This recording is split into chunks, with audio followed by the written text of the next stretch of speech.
maayong adlaw, no? Maayong gabi, maayong udto, maayong buntag sa tanang mga maabtan ani akong video. So ako ning gihimo na video to answer the questions, no, sa market. So dagan ang nangutana, unsa gyud daw ang kalahian sa amo ang Kaiser International Health Group sa ubang HMO or sa ubang ginatawag o insurances sa market. So actually, incomparable siya. So yung kang incomparable, dili na ako ma-compare. No? Kaya kung yung manggugag i-compare na to, same ang ilang mga characteristics. So dili na ako siya ma-compare, incomparable. So number one, atong paghisgutan, unsang day klase-klase sa healthcare. So, ang klase-klase sa healthcare, natay gitawag og short term, nasa tay gitawag og long term. So, kanang short term na healthcare, mao na siya ang yearly renewable, mao na siya ang permi ka unsay tawag ana, renew kada tuig, pero whether magamit nimo or dili, no? Dili na gina mabalik pod ang imuhang gi-save or imuhang gibayad sa policy or premium. So no money back. That's short term. Now, ang kaning short term pwede ni kuhaon sa mga individual, pwede kuhaon sa family, pwede pod ihatag sa company. Pero the moment na mo-resign na po ka sa company, wala na po na siya na healthcare. Or og di ka ka-renew sa sunod tuig, wala na po na siya. So that is basically short term. Another characteristic aning short term is kasagaran, kung magsige man siyog renew ang policy holder, kasagaran kutobra sa 60 years old. So therefore, magka-problema na ang certain na individual kung wala na siya healthcare 61 and up. So diha na, no? So kung imong una-unaon ang imong gibayad every year, so wala ra na gibali sa mga policy holders, ang importante na cover sila. Kaya maingon sila, mahal ko no ang healthcare. Actually, dili na siya mahal. Mas mahal ang naa ka sa hospital. So ang wala magud na nakit-igod ang value ana, no? So karon, ang Kaiser International Health Group naa po'y ingon ana short term. Pero naa may program nga long term sa Kaiser International Health Group. So ang long term is a 3-in-1 savings program. So unsa may inclusion sa 3-in-1? So ang inclusion sa 3-in-1 is number 1 is the HMO or the healthcare side, of course, no?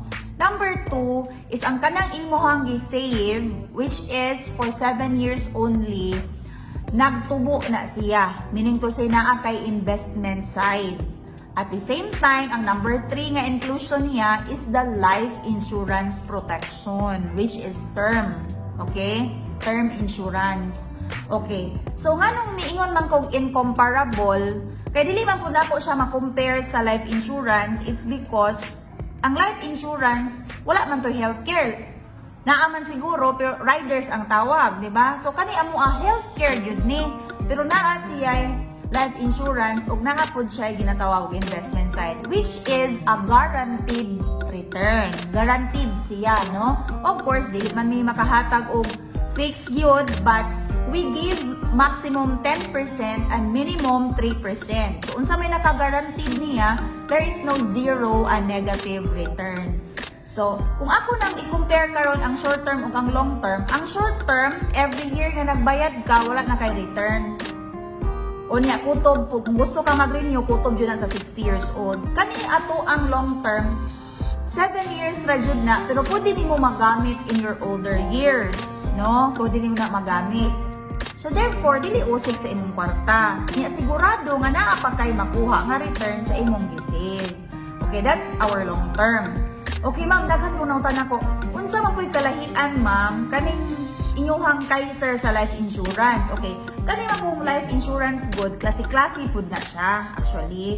So that is why I'm very thankful, guys, nga nahimo kong part sa IMG or International Marketing Group. Kaya ang IMG man good, nagtuo og networking company na, dili oy financial brokerage company na siya, pero ang focus is financial literacy. So, paano nasa kong loyo, financial literacy ang focus.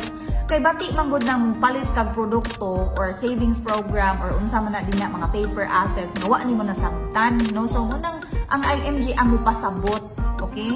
So, ang mga life insurances klase-klase pud na kay term life insurance, na kay gitawag og VUL, na mga whole life, meaning to say katong tibuok gyud ka kinabuhi magbayad, na mga inana.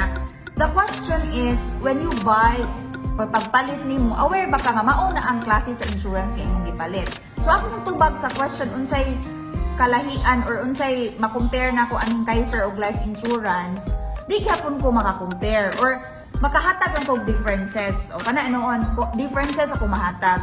So ang kalahian sa life insurance kay kasagaran 2-in-1, unya kaning sa Kaiser kay 3-in-1 naman ni. Ang life insurance dili na nimo magamit sa hospital kung natural illness atong hisgutan. So, ang uban nga life insurance, pwede nimo magamit sa hospital kung naa sila gitawag og riders. Kung kana ang riders, critical o terminal illness, but reimbursement type siya. Meaning to say, dili upon admission, dili mo siya magamit. Okay? Well, correct me if I'm wrong, pero mauna siya ako ang nahibawan. Sa atong healthcare na Kaiser International Health Group na long-term, bisan pang short-term or long-term sa Kaiser, magamit din mo siya upon admission nga dili na ka mag-down payment. Kaya nga naman, healthcare man siya. So nga nung niingon man kog na life insurance diri sa Kaiser long-term, kay if something na mahitabo sa plan holder, pwede na siya ma-cover og life insurance, no? Depende kung accident ba or natural illness ba. So pwede na siya ma-cover. No, so namin may life insurance na coverage. But because it is term insurance, until 75 years old ang cover no sa mga plan holder. Okay? So term insurance man siya. So karon, ang investment side po din ha kay guaranteed. So umutana mong asa na sa Soldivo Mutual Funds. Okay? So muna siya ang akong tubag sa question sa kanang ginatawag o Kaiser